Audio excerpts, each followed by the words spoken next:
prepare seu coração. A partir de agora, programa Bíblia Sem Arrodeio. E falou o leproso: se o Senhor quiser, pode me purificar. Jesus estendeu a mão e disse: quero ser limpo. E ele foi curado. A palavra de Deus de forma simples e objetiva. Como Jesus é, sem arrodeio. Como a Bíblia é, sem arrodeio. Comunicação, irmão Gilvan Silva. Dia a dia Cristo está comigo, me dá paz no meio do terror.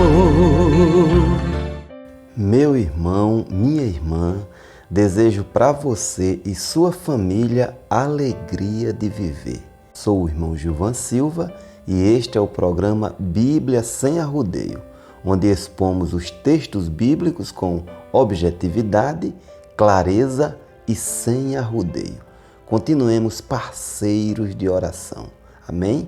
O objetivo do programa Bíblia Sem Arrodeio é nos habituar à leitura diária da Bíblia. É gozoso ler a Bíblia. Quer ser uma pessoa melhor? Leia a Bíblia. Quer segurança e paz interior nos seus dias? Leia a Bíblia com anelo e devoção. Hoje comentarei Êxodo capítulo 5. Este capítulo mostra o encontro de Moisés e Arão com o faraó, a recusa do faraó em atender ao pedido deles, a amargura maior que o faraó tornou a vida do povo de Deus e a indagação sincera de Moisés a Deus, uma vez que sua intercessão junto ao faraó havia dado efeito contrário. Vamos lá. Êxodo 5, do 1 ao 5. Moisés e Arão haviam dado todas as orientações necessárias ao povo, inclusive quanto à obstinação do faraó. O povo confiou no Senhor e aceitou a petição que eles fariam ao faraó, mas criou uma expectativa imediatista e muito generosa. A bênção viria sim, mas tudo condicionado à confiança no Senhor e de todo o coração. Veja, murmuração, ausência de confiança e pecado retardam e até anulam uma vitória. O apogeu dos hebreus ocorreria como esperavam, mas só na fase de Salomão.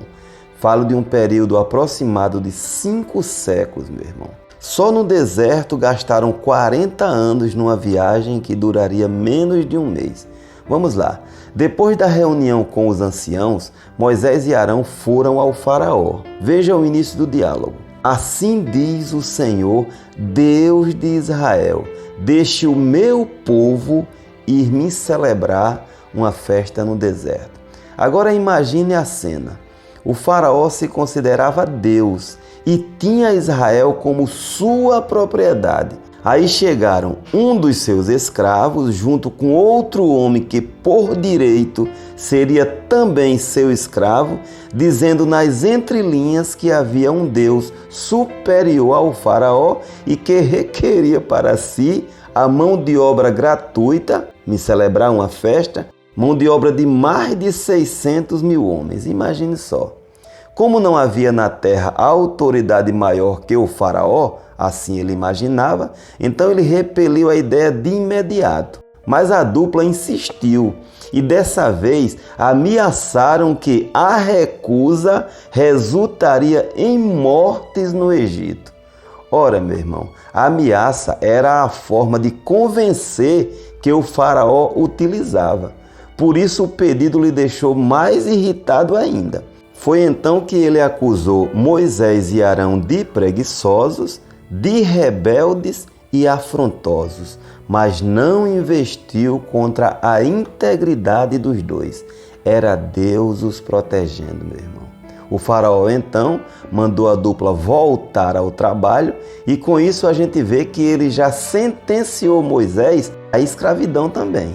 Êxodo 5, do 6 ao 14. No mesmo dia, o faraó iniciou uma perseguição implacável contra o povo de Deus.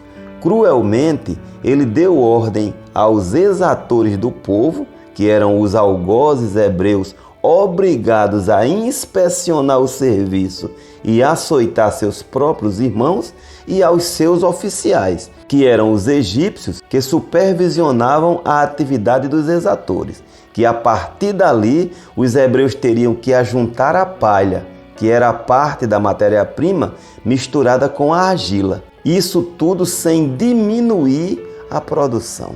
Agora veja o nível de reverência dos exatores ao introduzir suas falas ao povo. Assim diz o faraó. O faraó requeria para si divindade, meu irmão.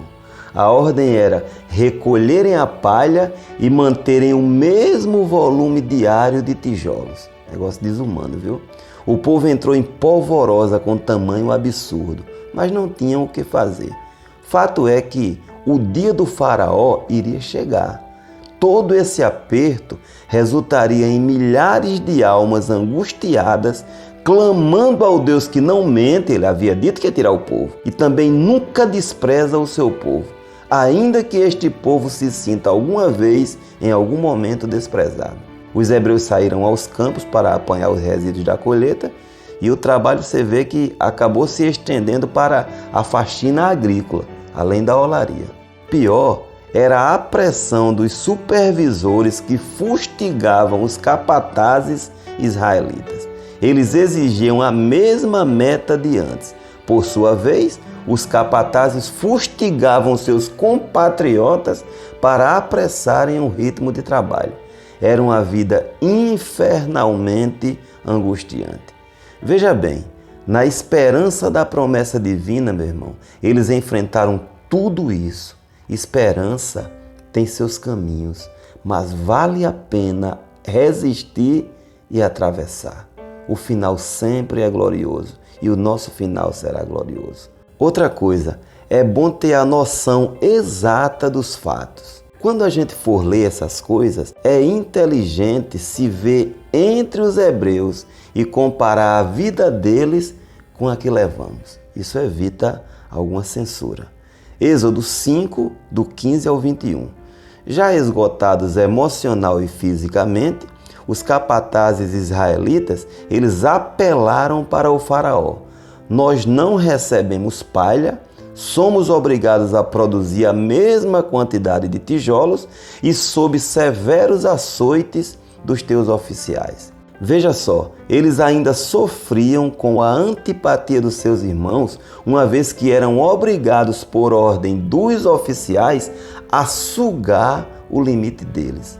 Aquele capataz israelita que enfrentou Moisés ao ser aconselhado a não bater no seu irmão, estava muito amargurado, meu irmão. Está lá em Êxodo 2. Ele reagiu a Moisés por instinto, não que quisesse propriamente, dolosamente, afrontar Moisés.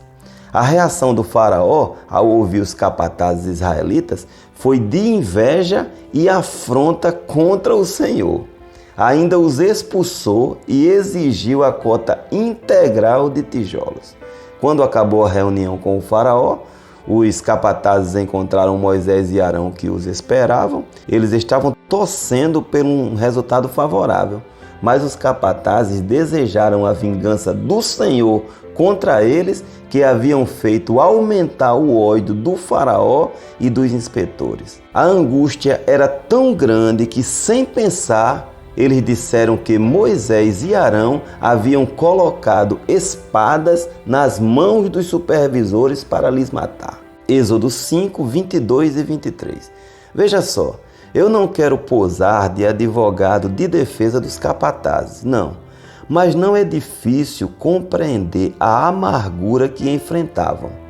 A antipatia dos irmãos, a pressão e açoite dos inspetores egípcios, a sobrecarga de trabalho e sem ter a quem recorrer, uma vez que estavam sofrendo mais ainda após o único recurso deles, o Senhor, tê-los abandonado. Era assim que enxergavam o cenário, uma vez que Deus estava em silêncio desde os tempos de Jacó. Mas Moisés ele não enfrentou os seus irmãos, os capatazes. Ele foi indagar ao Senhor. Senhor, por que maltrataste o teu povo? Por que me enviaste? Foi Moisés quem falou isso, meu irmão. o homem que conversava com Deus face a face. Ainda tem os mega cristãos que censuram quem pergunta a Deus por quê. Pergunte para quê? Ouça com atenção. No calor da aflição, com reverência na alma e sem intenção de afrontar, claro, vale querer saber de Deus. Isso chama-se franqueza e é terapia para a alma, meu irmão. Moisés, Davi, Jeremias, Elias, Jesus, eles indagaram por quê. Aí um telepastor, sem compromisso, no seu show, coíbe os irmãos e os leva ao terror de engolir a dor. E sem observar a Bíblia, isso acaba virando moda. Imagine aí. Ora, Deus nos deu inteligência, meu irmão. Não subestimemos ela. A Bíblia é o documento. Agora, claro, né? É bom ter ciência que a linha da murmuração e da indagação é muito tênue. Oremos. Querido Senhor, a minha gratidão a Ti, porque até aqui Tu tens me ajudado. Amém. Dia a dia Cristo está comigo, me dá paz no meio do terror.